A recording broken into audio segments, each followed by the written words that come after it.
Hey guys, it's that time again to take a look at some stuff coming in about a week's time in 8.5, the new patch. This isn't going to be as massive as 8.4, but there is still a bunch of new stuff to cover that will impact the game 100% and a couple of reworks. This video is also kicking off a new partnership with MSI on the channel, which I'm really excited about. I've got a gaming chair and some RP to give away to celebrate, but I'm going to talk about that at the end of the video so it doesn't get in the way of the content I'm going to make. So just make sure you stay or skip to the end to enter. Loki of the Iron Solari is getting a rework on the active completely. It now creates a protective field at your location for 8 seconds. Allied champions within the field are dealt 35% less damage, and that has a 90-second cooldown. Mubi posted a screenshot of what this actually looks like, which I'll show you on screen now. The small delay and then the actual field next to it just looks like a big ass bubble. It sounds a little bit ridiculous, like the bubble isn't massive itself, but 35% damage reduction for 8 whole seconds. Surely you can just kind of stay in this, you can fight, and there isn't really much the enemy team can do. So it's going to turn into a situation where you both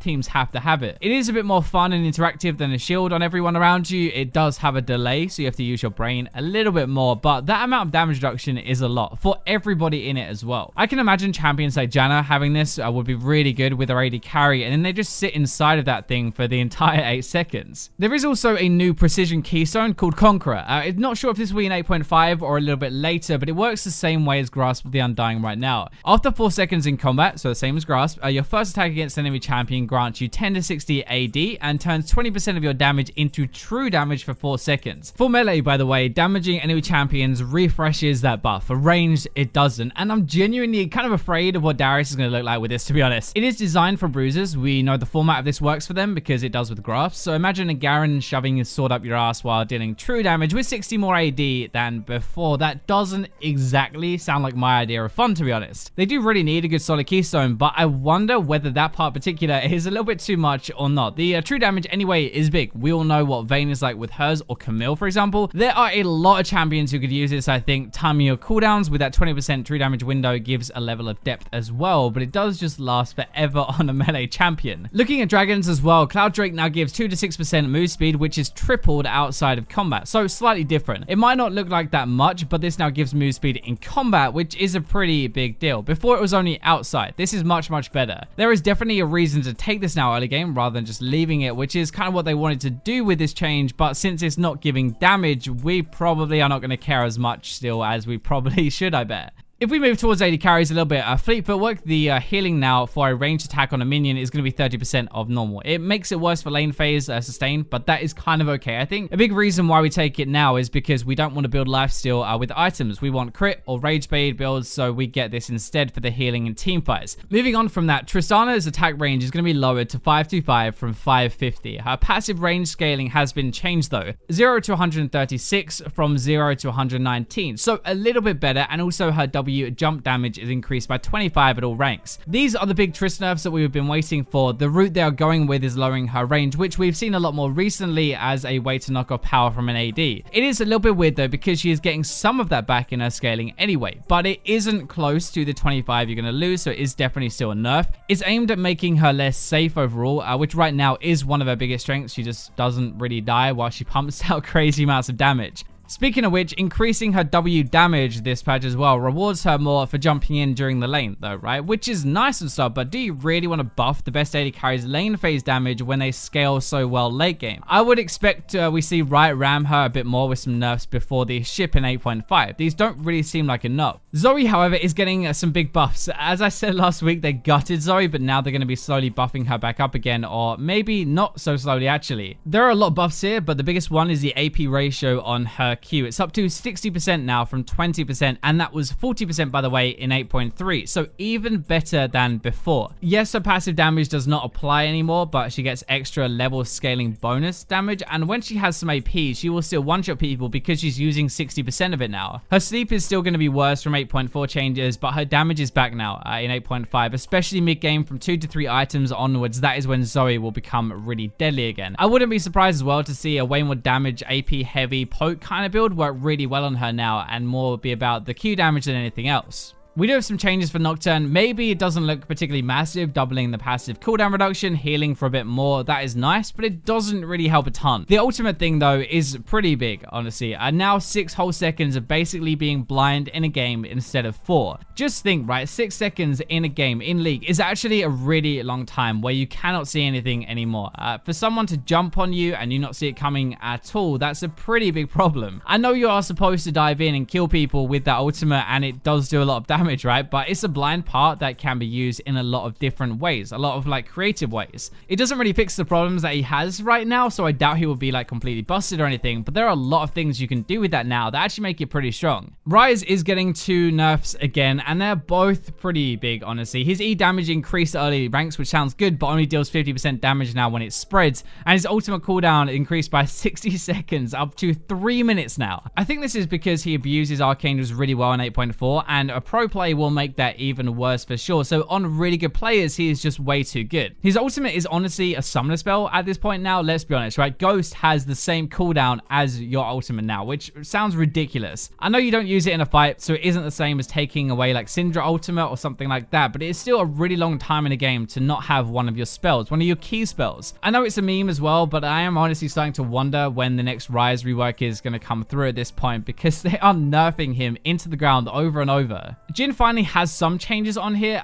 They're decent. I think the biggest one would be his W rooting off anything now. You can bounce a grenade and slap him with the root if it hits. It increases his utility with the W especially, but the meta just doesn't really fit him right now. Same reason why Miss Fortune isn't as godlike as she was in preseason, even though she is still pretty good as a champion. These Olaf ones are a little bit bigger. So his E-AD ratio is up by 10%, cooldown lowered slightly, not massive really, but his ultimate when active gains some base AD now, and 30% of his total AD. All the AD you build in the game plus the AD you get from your stats now is going to add together to let you whack people as you run at them. Definitely makes it more deadly, but also with the new Conqueror Keystone, imagine that AD you get from your ultimate now, the AD from the Keystone, and 20% of all that damage is true damage now. That sounds pretty brutal and enough to make Olaf a really good pick again. The only other item stuff we have is support stuff really. Shirelia's Reverie, I really hate saying that because I always get it wrong. It is an old school item we used to have. The active is a big part. It gives you and nearby allies 40% move speed on a 60-second cooldown, and it's nice to have it back again. It's a more supportive version of Righteous Glory, but also just replacing Talisman a lot like Twin Shadows did for Frost Queen's Claim. The other support items though, so like Coin, Spell Thieves, Relic Shield, they're all getting slightly changed. The whole point of this is that Bandit is now gone from them. Support items give a bit more gold to compensate, but they have a new lockout mechanic to stop you farming minions and using the item at the same time. The short version of that is that Gangplank and other laners cannot buy support items anymore to abuse them. Just isn't really going to work anymore because they've taken away Bandit and they've added this lockout. So let's have a quick rundown of the new champion Kaysa. I think I'm saying that right now, and what she actually does. Still might change, but pretty likely to come out in 8.5, which is a week away. And by the way, this footage you're seeing is from a friend of mine, Skin Spotlights, which I'll link to below if you want to see it properly. Something you're going to notice a lot when we talk about this is that her abilities have dual AP and AD ratios, which means that you could build hybrid on her, and she also works with attack speed really well. You don't have to pick a standard full AD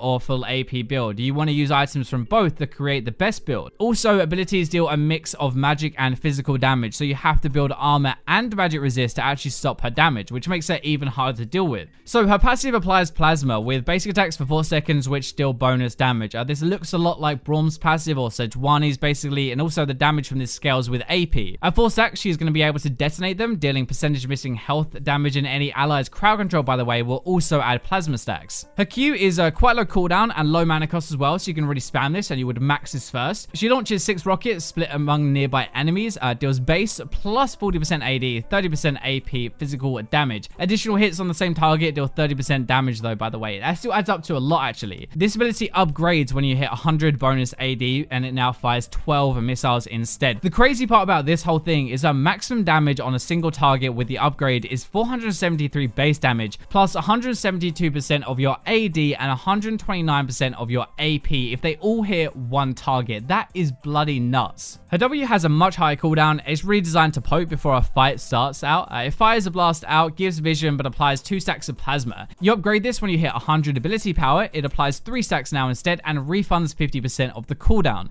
Your E is what she'll really be famous for, 100%. I think this is like the outplay potential. Low mana and a 16 to 14 second cooldown. We'll go into that in a second. Spends 1.5 seconds charging, gains 40% move speed, and then 40% attack speed for 5 seconds after that. Her basic attacks reduce the cooldown by 0.5 seconds of this ability. So the more you're attacking, the more attack speed you have, the more attacks you get off, the lower cooldown this will have. You upgrade this when you hit 100% attack speed, grants invisibility for 0.5 seconds as well. The cast time and move speed increase also get better with attack speed. Finally, her ultimate then, 110 to 70 second cooldown, so not too bad, and has 1,500 to 2,500 range, which is really high. She travels to a location near an enemy champion affected by her plasma, gains a shield that absorbs, get ready, 75 plus 100% of your total AD and 75% of your AP rank 1. Rank 3, that is even better. That gets to 125 plus 200% of your total AD and 75% AP for 3 seconds. She does have a really cool kit. She's pretty fun. Builds are going to be insane. Literally build almost anything and it will work. It's just about what works the best, I think. Okay, so those are the changes, but as promised, I have an MSI GT Omega chair to give away and some RP thanks to this new sponsorship with MSI. I'm working with the laptop side of things, especially. They gave me this beauty to have a look, and honestly, a laptop with a 120Hz screen is a winner in my book straight away. It's so crisp. Anyway, the chair can only be won in the United Kingdom, unfortunately, so that is why for all you EU, NA folk, everyone else, we've got RP cards as well, so you're not going to be left out. I'd personally rather have more winners, so we'll do at least 4 winners of $20 of RP each. To enter for both of these, just comment on the video. You can like, subscribe for more if you want to, but that is completely up to you. If you want the chair and you're from the UK, make sure to write I'm from the UK or UK in the comments so I know. This laptop I have, by the way, is a GE73 VR Raider, which is a beast of a gaming laptop. For me, I love playing stuff in bed or on my sofa to chill out, and this was kind of the perfect way to do it, which is why I really wanted this deal in the first place. It can handle a ton though, not just feed my World of Warcraft addiction at the moment.